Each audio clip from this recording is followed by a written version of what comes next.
നടപടി നേരിടുന്ന സന്യാസിനിയെ സഹായിക്കാനെന്ന വ്യാജേന മഠങ്ങൾക്ക് മുൻപിലെത്തി സന്യസ്തരെ ഭയപ്പെടുത്തുന്ന നടപടികൾക്കെതിരെ വിശ്വാസ സമൂഹം രംഗത്തിറങ്ങുമെന്ന് ക്രിസ്ത്യൻ കൾച്ചറൽ ഫോറം. വിശ്വാസികളുടെ കുടുംബങ്ങളിൽ നിന്ന് സന്യാസത്തിലേക്ക് കടന്നുവന്നവരുടെ ജീവിത സുരക്ഷിതത്വം ഉറപ്പാക്കേണ്ട ഉത്തരവാദിത്വം വിശ്വാസ സമൂഹത്തിനുണ്ടെന്നും ഫോറം വ്യക്തമാക്കി. സിസ്റ്റർ ലൂസിയുടെ വിഷയത്തിൽ ക്രൈസ്തവരുടെ ഇടയിൽ ഭിന്നിപ്പുണ്ടാക്കാൻ കൃത്യമായ പദ്ധതി ആവിഷ്കരിച്ച് നടപ്പാക്കാൻ ചില സംഘടനകൾ ഇടപെട്ടതായി ക്രിസ്ത്യൻ കൾച്ചറൽ ഫോറം വെളിപ്പെടുത്തി.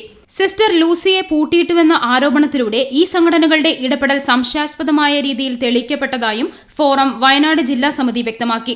മതസംഘടനകളിൽ ഒരു ഭാഗത്ത് സ്ഥിരമായി പേരു പരാമർശിച്ചു കേൾക്കുന്ന ഈ സംഘടന തിരശ്ശീലയ്ക്ക് പിന്നിൽ നിന്നുകൊണ്ട് ഈ വിഷയത്തിൽ ഇടപെടുന്നത് എന്തിനാണെന്ന് അന്വേഷിക്കപ്പെടണമെന്നും യോഗം ആവശ്യപ്പെട്ടു. സന്യാസമഠങ്ങളുടെ മുന്നിൽ സന്യസ്തരെ ഭയപ്പെടുത്തുന്ന വിധത്തിലുള്ള പ്രവർത്തനങ്ങളെ അംഗീകരിക്കില്ലെന്നും സന്യസ്തരുടെ സുരക്ഷിതത്വം ഉറപ്പാക്കേണ്ട ഉത്തരവാദിത്വം വിശ്വാസ സമൂഹത്തിനുമുണ്ട്. ആ ഉത്തരവാദിത്വം നിറവേറ്റാൻ വിശ്വാസ സമൂഹം മുന്നിട്ടിറങ്ങണമെന്നും ഫോറം ഭാരവാഹികൾ ഷെക്കീന ന്യൂസിനോട് പറഞ്ഞു.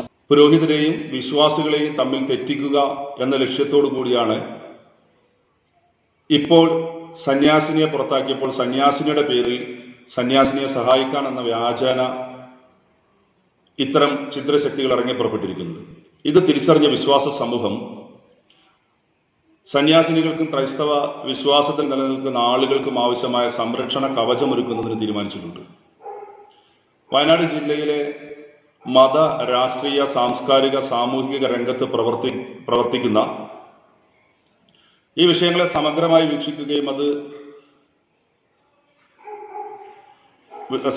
വീക്ഷിക്കുകയും പ്രശ്നങ്ങളെ പഠിക്കുകയും ചെയ്ത ആളുകളുടെ കൂട്ടായ്മ ഈ മാസം 13-ാം തീയതി ക്രിസ്ത്യൻ കൾച്ചറൽ ഫോറത്തിന്റെ ജില്ലാ ഓഫീസിൽ കൂടുന്നതിന് വേണ്ടി തീരുമാനിച്ചിട്ടുണ്ട്.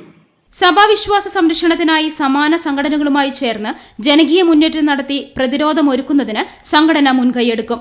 ഇതിന്റെ ഭാഗമായി വിവിധ സംഘടനാ പ്രതിനിധികളുടെ യോഗം 13-ന് കൽപ്പറ്റയിൽ നടക്കുമെന്നും സംഘടന വ്യക്തമാക്കി. Shekinah news bureau, Wayanad.